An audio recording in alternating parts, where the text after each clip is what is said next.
2024 लोकसभा चुनाव से पहले तेजस्वी यादव को एक बड़ा सियासी झटका लगा है और उनके एक नेता थे जो बाहुबली माने जाते थे और उनकी पकड़ समाज पर थी, उनकी पकड़ पार्टी पर थी, नेताओं पर थी, कार्यकर्ताओं पर थी। अब उस व्यक्ति ने तेजस्वी यादव का दामन छोड़ दिया है और नया ठिकाना उन्होंने ढूंढा है।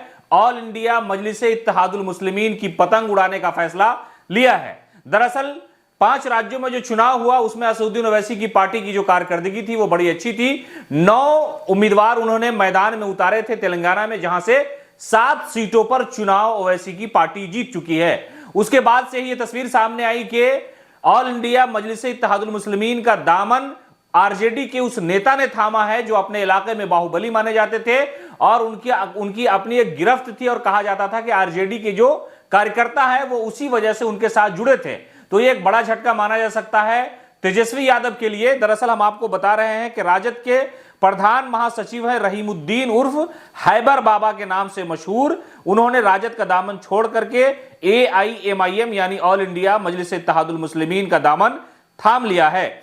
दरअसल किशनगंज लोकसभा चुनाव को लेकर के कई तरह की अटकलें लगाई जा रही है, कई तरह की बातें आ रही है कि वहां पर अख्तरुल ईमान पूरी मजबूती से चुनाव लड़ने की कोशिश कर रहे हैं और उन्हीं के सामने जो है हैबर बाबा ने अख्तरुल ईमान के सामने ही उन्होंने पार्टी की सदस्यता ली है। तो कहा जा सकता है कि आरजेडी के कद्दावर नेताओं में उनका शुमार होता था। प्रधान महासचिव थे हैबर बाबा, उन्होंने राजद को अलविदा कह दिया है और अब जो है नया ठिकाना उनका ऑल इंडिया मजलिसे इत्तेहादुल मुस्लिमीन यानी असदुद्दीन ओवैसी की पार्टी हो गई है। और कहा यह जा रहा है कि किशनगंज का जो इलाका है वहां पर रहीमुद्दीन उर्फ हैबर बाबा का अपना एक प्रभाव है। वो काफी जमाने से आरजेडी से जुड़े हुए थे और उनकी जो नाराजगी है वो नाराजगी पिछले विधानसभा चुनाव के दौरान भी सामने आई थी कि जब दिवंगत सांसद मौलाना असरारुल हक कासमी के बेटे को टिकट दे दिया गया था, वहां पर से हैबर बाबा उम्मीदवार थे, उनकी दावेदारी भी थी और वो आरजेडी से चुनाव लड़ना चाह रहे थे। लेकिन आखिर में ऐसा हुआ कि उनका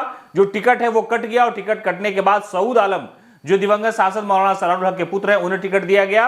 वो चुनाव जीतने में कामयाब भी रहे, लेकिन उस वक्त से ही ये नाराजगी जताई जा रही थी। लेकिन जैसे ही तेलंगाना में असेंबली का जो चुनाव हुआ, जब रिजल्ट सामने आया और पूरे भारत में इस बात की चर्चाएं होने लगी कि स्थिति इतनी अच्छी है ओवैसी की पार्टी के कि 7 विधायक उनके जीत करके तेलंगाना असेंबली में पहुंच गए। उसके फौरन बाद अख्तरुल ईमान जब किशनगंज लौटे हैदराबाद से तो उनके सामने उन्होंने सदस्यता ले ली और आरजेडी को अलविदा कह दिया। तो कुल मिलाकर के यह कहा जा सकता है कि 2024 के लोकसभा चुनाव से पहले एक बड़ा झटका जो है आरजेडी को लगा है, वो भी सीमांचल के इलाके में जहां पर मुसलमानों की अल्पसंख्यक समुदाय की बड़ी संख्या रहती है और उस वोट से आरजेडी को काफी फायदा भी पहुंचता है। तो इस फायदे से समझिए कहीं ना कहीं एक नुकसान की जो आहट है वो नजर आ रही है कि रहीमुद्दीन उर्फ हैबर बाबा जो प्रधान महासचिव थे राष्ट्रीय जनता दल के, उन्होंने आरजेडी को हमेशा के लिए अलविदा कह दिया है और ओवैसी की पार्टी का दामन थाम लिया है।